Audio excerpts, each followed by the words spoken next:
everyone, this is Lado from WCR, and I have some bad news. I broke my wrist, unfortunately. I just made a thread about it for some video games I can play that only require one hand. But since I broke my wrist and I can't really do anything, I decided to make an audio for you guys. And I have a couple good replays that I think you guys will like. So yeah, so I'm gonna do two games. I'm gonna do, basically they're both me, and they're against pro orc players. And orc is definitely my best matchup. I am really good against orc, but these guys still manage to demolish me, even though I play relatively well. But that's one of the things I'm gonna go over. I'm gonna go over the mistakes I made and what it cost me, and how I could have possibly played better to win the game. Alright, so we're going to stop that. That song, in case you're curious, is off Kanye's new album. It's called RoboCop.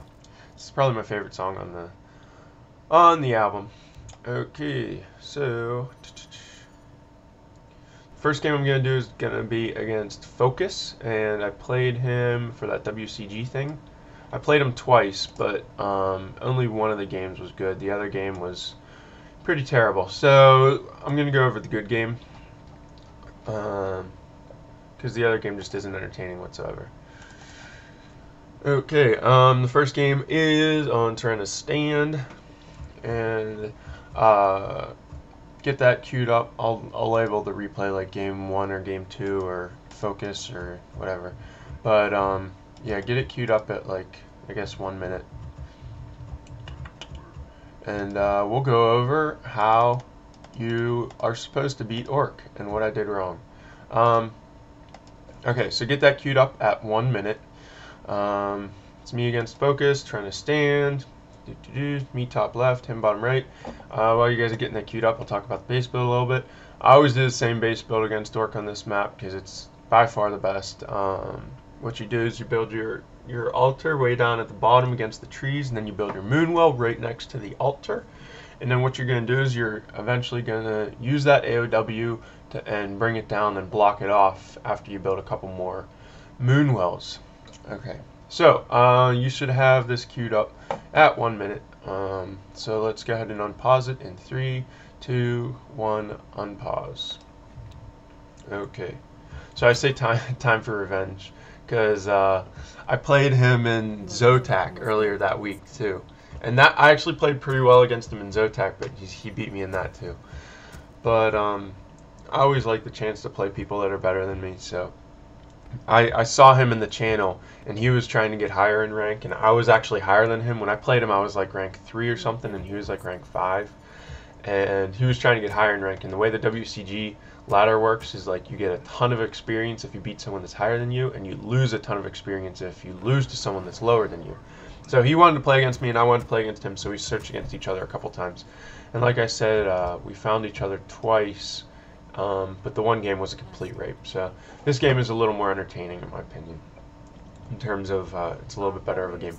So if you take a look at the top left, you'll see how I'm creeping it. That one dude chased my archer because I didn't uproot my AOW fast enough, but it doesn't really matter. You can basically have this creep completely done by the time, if the Blade Master were to come straight to your base, then you can have the creep completely done. One thing you want to do is you always want to have a wisp right there to repair your AOW. For some reason it wasn't casting lightning shield. I'm not really sure why. That was strange. But what you want to do is as soon as that AOW takes its first hit, you put the wisp on the AOW, and then you move the archer into lightning shield range. Like, you basically just move it right next to the wisp, and then that wizard dude will cast the lightning shield on the archer, and then you can use that to help creep a little faster. For some reason he didn't cast it. I don't know, maybe it's because the archer got pulled or something. I don't know, that was a little strange. Maybe it's because I was just out of range. I'll have to watch it again. Now if you take a look at my base, you do want to build those 2 moonwells before you tech, and you want to go up to 23 food, and then you want to tech right at 23 food. So you should actually put it on my perspective. I should be teching right now. I did it a little late by accident. If you take a look at my creep pattern, if you do this fast enough, you can have that level 5 guy done, and then most of the times the Blade Master will come and jack you right after you finish the level 5 guy. You have to creep it super fast. If you don't, then you don't have enough time to get the level 5 guy, and the Blade Master will take it, making it completely worthless. So you'll see, as I said, the Blade Master's at my base, and this happens against every single orc. A lot of times when I'm doing this, I'll buy the dust. I got lucky and I got sentry wards there, so I dropped a sentry ward figuring the blade was there. But a lot of times when I do this creep pattern, I'll just buy the dust at the shop while I'm creeping it, and I'll just dust before I kill that level 5 guy. Oh, I got a little nice Moonwell save.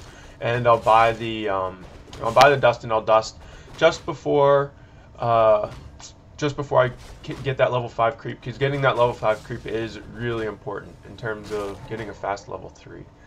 Not only do you want level 3 Demon Hunter to make him more unkillable than he already is, but you also want it basically to counter the TC. That's the whole reason you get... Oh, my DH is taking way too much damage there. Okay, so that's mistake number 1. I took way too much damage on my DH. I shouldn't have been attacking him. Whenever you are playing against Orc, you never want to take damage on your DH unless you're going to kill a unit. Because the reason being is those Moonwells are very finite in terms of, you see, it took two full moon, well, they weren't full, but it took 2 Moonwells that I built at the very beginning of the game to heal my DH only 2/3 of the way. So, and considering you only have whatever 2 or 3 or 4 of them, it's not good to take damage on your DH. So, like I said, you don't want to take damage on your DH unless you're trying to like force him out, or if you're definitely going to kill a unit. So I dropped that sentry ward in his base. That's good. And you'll see I have a wisp over on the left. So I figure he's either going to be creeping this or he's going to be creeping that little green, and he was creeping this, which is good. So I got a little jack, but to be honest, you can't really do anything with the DH. And even if I had my archers there, the archers aren't going to do anything because that blade will just chop the archers in like 3 hits. Now, in terms of my base, sometimes when I do this base build, you'll see I actually blocked it off with a shot, but it depends on how the game is going.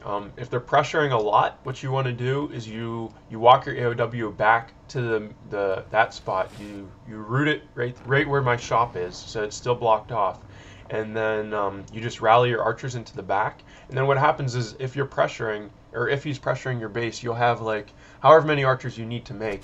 And you'll have those archers in the back just hitting whatever units are attacking the Moonwells or whatever, and it's just really good base defense because it's basically you have invulnerable archers. And archers do have really good DPS. The problem is they're slow and they have low HP.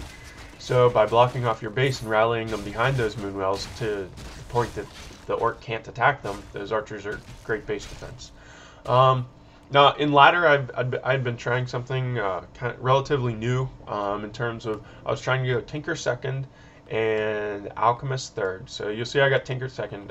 The reason I like Tinker 2nd is because his factory or whatever isn't dispellable. So, and he's still a strength hero, so he does have a decent amount of HP, so he can still tank pretty well.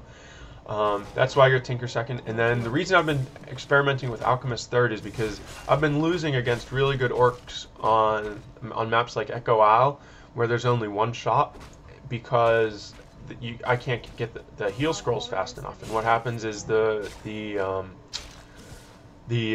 orc after every fight just goes and buys all the heal scrolls, and then eventually that level 3 TC just wipes out all your dots.